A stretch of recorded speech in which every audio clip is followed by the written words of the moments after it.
തോന്നുന്നില്ല. ഏതായാലും നിങ്ങളുടെ തന്നെ തഴവ മൗലവി എന്ന് പറഞ്ഞിട്ടുണ്ടല്ലോ, മൗലിദ് കഴിക്കൽ പണ്ട് പതിവില്ലാത്തതാ, അത് ഹിജറ 300-ന് ശേഷം വന്നതാ. അപ്പോ ഹിജറ 300-ന് ശേഷം മൗലിദ് കഴിക്കൽ എന്ന് വന്നതെന്ന് തഴവ കുഞ്ഞ് മൗലവി എന്ന് പറയുന്നുണ്ട്. അത് വിദഗ്ധാണെന്ന്. അപ്പോ പിന്നെ നിങ്ങൾ ഇങ്ങനെ കാണിക്കുന്നതിൽ അർത്ഥമല്ല. പിന്നെ ആ കാലത്ത് 300-ന് ശേഷം വന്ന് ഈ കാലത്ത് ഇപ്പൊ എന്താ അവസ്ഥ എന്ന് പറയേണ്ടതില്ലല്ലോ. എല്ലാ സ്ഥലത്തും ഓരോ മൗലിദ് കാണിച്ചുകൊണ്ടെന്നൊരു തെളിവാണെന്ന് എനിക്ക് തോന്നുന്നില്ല.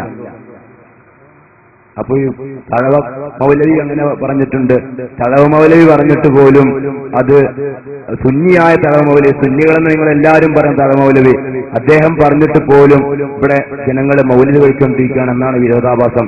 നിങ്ങൾ ദയവേദന്റെ വാസ്തവങ്ങൾക്ക് ഞങ്ങൾക്കൊന്ന് പഠിപ്പിച്ചു കൊടുക്കണം. ഓരോന്ന് പഠിപ്പിച്ചു കൊടുത്തുകൊണ്ടിരിക്കുകയാണ്. ഇതുവരെ പഠിപ്പിച്ചു കൊടുത്തത് ഇപ്പൊ ക്ലിയറായി. ജനങ്ങൾ എല്ലാ ഭാഗത്തും ഇങ്ങനെ മൗലിദ് ആഘോഷന്റെ കേരളത്തിൽ മാത്രമല്ല എല്ലാ ഭാഗത്തും നടക്കുന്നുണ്ട് എന്ന് ഇപ്പൊ ലോകത്തിന്റെ വിവിധ ഭാഗങ്ങളിൽ നടക്കുന്നതാണ്. ഇത് ഖുർആൻ പോലത്തെ ഒരു തെളിവാണെന്നല്ല ഞാൻ പറഞ്ഞത്, തെളിവല്ലാതുമല്ല. മുസ്ലിം ലോകത്ത് നടക്കുന്ന ഒരു ആചാരമാണ്.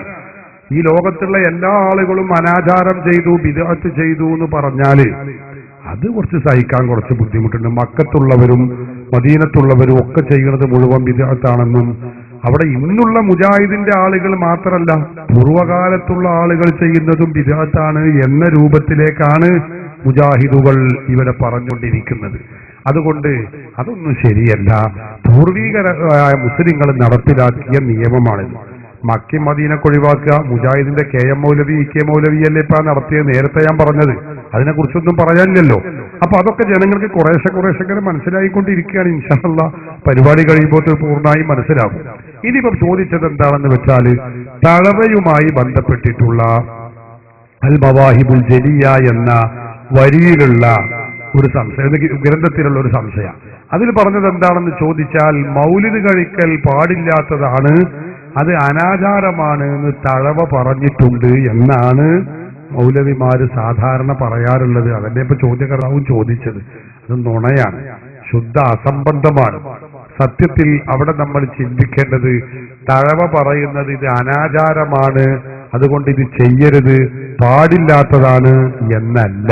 പിന്നെയോ ആ തഴവയുടെ തന്നെ വരിയെടുത്ത് പരിശോധിച്ചാൽ നമുക്കതിൽ കാണാൻ കഴിയും.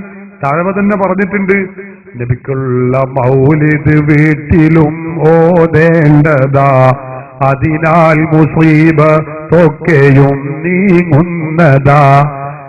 നബി സല്ലല്ലാഹു അലൈഹി വസല്ലം തങ്ങളുടെ മൗലിദ് ഓതുന്നതിനെ കുറിച്ചാണ് മൂപ്പര് പറയുന്നത്. അത് ഓതണ്ട, ശിർക്കാണ്, കുഫറാണ്, ബിദ്അത്താണ് എന്നല്ല. പിന്നെയോ അത് സുന്നത്താണ്. തഴവ ഈ വരികളുടെ കുറച്ച് മേലെയായിട്ട് അത് പറഞ്ഞത് കാണാം. അതുപോലെ അമലുൽ മൗലിദും അതിനാളുകൾ കൂടുന്നതെല്ലാം തന്നെയും സുന്നത്തുകൾ, അതുകൊണ്ട് അക്കൊല്ലം മുസീബത്തൊക്കെയും നീങ്ങുന്നതെന്നാണെന്ന് ഇബ്നുൽ ജൗസിയും. റസൂലുള്ളാഹിന്റെ മൗലിദ് ഓതണം, അത് സുന്നത്താണ്, അതുകൊണ്ട് മുസീബത്തൊക്കെ നീങ്ങിപ്പോകും. തഴവ പറയുന്നതാ. തഴവ തന്നെ കുറച്ച് കഴിഞ്ഞ് പറയുന്നത് കാണാം. 2 വരി കഴിഞ്ഞ് അപ്പുറത്ത് ശേഷം പറയുന്നുണ്ട്, നബിക്കുള്ള മൗലിദ് വീട്ടിലും ഓതേണ്ടതാ, അതിനാൽ മുസീബത്തൊക്കെയും നീങ്ങുന്നതാ. നബിയുടെ മൗലിദ് നമ്മുടെ ഒക്കെ വീടുകളിൽ ഓതണം, അതുകൊണ്ട് മുസീബത്തുകൾ നീങ്ങും. കള്ളന്റെ ശല്യം തന്നെയും ഒതുങ്ങുന്നതാ, ദാരിദ്ര്യവും നീങ്ങുന്നതായി കാണുന്നതാ, ഹർക്കും വബായിവയൊക്കെയും കാക്കുന്നതാ, കണ്ണേറ് ഹസദും നീങ്ങുവാനുതകുന്നതാ. എന്താ പറഞ്ഞത്? റസൂലുള്ളാഹി സ്വല്ലല്ലാഹു അലൈഹി വസല്ലമ തങ്ങളുടെ പേരിലുള്ള മൗലിദ് ഓതിയാല് കള്ളന്റെ ശല്യം ഇല്ലാതാകും. അതുപോലെ തന്നെ ദാരിദ്ര്യം നിർമ്മാർജ്ജനം ചെയ്യാൻ കഴിയും, വിപത്തുകൾ ഇല്ലാതെയാക്കാൻ കഴിയും, കണ്ണേറും അസൂയയും അതുപോലെ ബുദ്ധിമുട്ടുകളൊക്കെ നീങ്ങാൻ അത് സഹായകമാണ്. നിങ്ങൾ ചിന്തിക്കണം. മാത്രമല്ല ഇത് ആരാ? ഇതുപോലെ തന്നെ സുയൂത്തി തന്റെ വസായിലിൽ പറയുന്നതാ, നീ നോക്ക് ശർഹു ശമായിലിൽ. ഇമാം ഹാഫിദ് ജലാലുദ്ദീൻ സുയൂത്തി തങ്ങൾ തന്റെ അൽ വസായിൽ ഫി ശർഹി ശമായിൽ എന്ന ഗ്രന്ഥത്തിൽ ഈ കാര്യം രേഖപ്പെടുത്തി വെച്ചിട്ടുണ്ട്.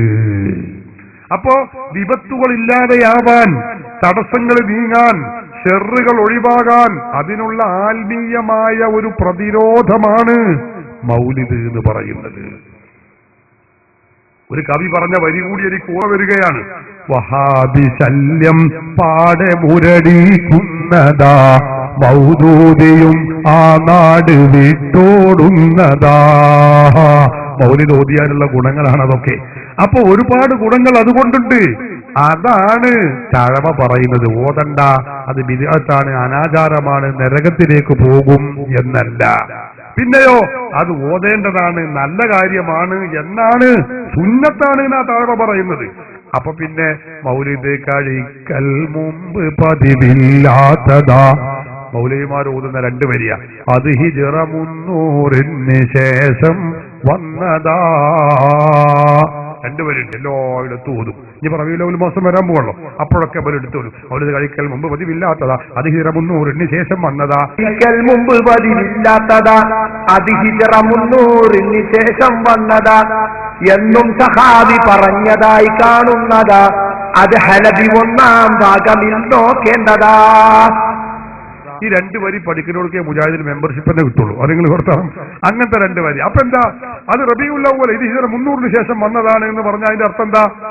അത് മൗലിദ് അതിന്റെ മുമ്പൊന്നുമില്ല, പിന്നീടില്ല, വിദേഹത്താണ് എന്നാണോ? അല്ല. എന്താണ് തഴവ പറയുന്നത്? അത് തഴവയിൽ തന്നെ തൊട്ടടുത്തുള്ള വരിയിൽ അത് പറഞ്ഞത് കാണാൻ കഴിയും. അത് ചരിത്ര പ്രസിദ്ധമായ ഒരു രാജാവുണ്ടായിരുന്നു. രാജകീയ പ്രൗഢിയോടെ മൗലിദാഘോഷം നടത്തിയിരുന്ന ഒരു രാജാവ്, മുളഫർ രാജാവ് എന്ന് പറയുന്ന മഹാനായ, കാന തഖിയൻ കാന ആലിമൻ സാഹിദൻ തഖിയൻ നഖിയൻ. കിതാബുകളിൽ കാണാം. വളരെ പ്രപഞ്ചത്യാഗിയായ, പണ്ഡിതനായ, മുത്തഖിയായ, ശുദ്ധഗതിക്കാരനായ, ജീവിത വിശുദ്ധി കാത്തു സൂക്ഷിച്ചിട്ടുള്ള വലിയൊരു നല്ല രാജാവ്. ആ രാജാവിന്റെ മൗലിദാഘോഷത്തെ കുറിച്ച് അത് ബഹുമാനപ്പെട്ട തഴവ തന്നെ പറഞ്ഞിട്ടുണ്ട് തന്റെ ഗ്രന്ഥത്തില്. അതിൽ പറയുന്നത് കാണാം. ആ രാജാവിന്റെ കഥ പറയാണ്. എന്താ?